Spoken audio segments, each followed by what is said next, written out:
నేను నిజానికి ప్రవచన రంగంలోకి రావడానికి కారణం నేను ఎప్పుడూ ఏ సభలో చెప్పలేదు.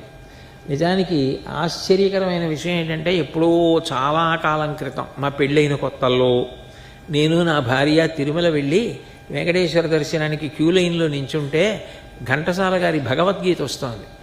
అప్పుడు నేను మా ఆవిడతో అన్నాను, ఎప్పుడో శరీరం వదిలిపెట్టారు ఆయన, ఇప్పుడు ఆయన పాడుతుంటే వెంకటేశ్వర స్వామి వారు వింటూ లక్ష్మీదేవితో ఎంత బాగా చెప్పాడే భగవద్గీత, నేను ఇంత బాగా చెప్పానంటావా అంటాడేమో, అంత బాగా చెప్పారే అని అప్పట్లో నేను ఒక మాట అన్నాను.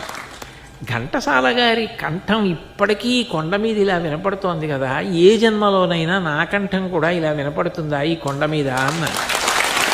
మరి వెంకటేశ్వర స్వామి వారికి ఏం వినపడిందో నాకు తెలీదు. ఆ తర్వాత ఎన్ని ప్రత్యక్ష ప్రసారాలు, ఎన్ని టెలికాస్ట్లలో ఇప్పటికీ తిరుపతి కొండ మీద పెట్టి పెద్ద పెద్ద టీవీ సెట్స్లో నా ప్రోగ్రామ్స్లో నేను కనపడుతూనే ఉంటాను. నీకు స్వామి ఇంత అనుగ్రహమా అని అనుకుంటూ ఉంటాను.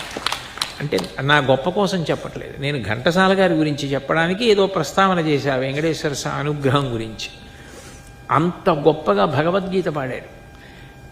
ఇన్ని కష్టాలు పడిన ఘంటసాల గారు నేను ఇంకా చచ్చిపోదాం అన్న రోజు లేదు. ఆయన జీవితంలో ఒక ఆశ్చర్యకరమైన సందర్భం చెప్తా. ఎండకి శోషించిపోయి తట్టుకోలేక వెళ్ళి ఒకే ఒక్క రూపాయి ఉంటే ఆ రూపాయి ఇచ్చి, ఆ రోజుల్లో నిమ్మ సోడాలని అమ్మేవారు, ఇప్పటికీ కొన్ని చోట్ల అమ్ముతారు నిమ్మ సోడాలు. ఓ నిమ్మ సోడా ఇమ్మని అడిగారు. అడిగితే ఆ వ్యక్తి ఆ రూపాయి చూసి ఇది 70 రూపాయని విసిరేసి ఇలా తీసిన సోడా కొట్టడం మానేసి రూపాయి విసిరేశాడు. హతాశులైపోయారు దాహం.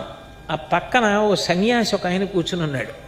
ఆయన లేచి వచ్చి ఇలా కప్పుకుని ఉన్నారు ఉత్తరీయం ఘంటసాల గారు.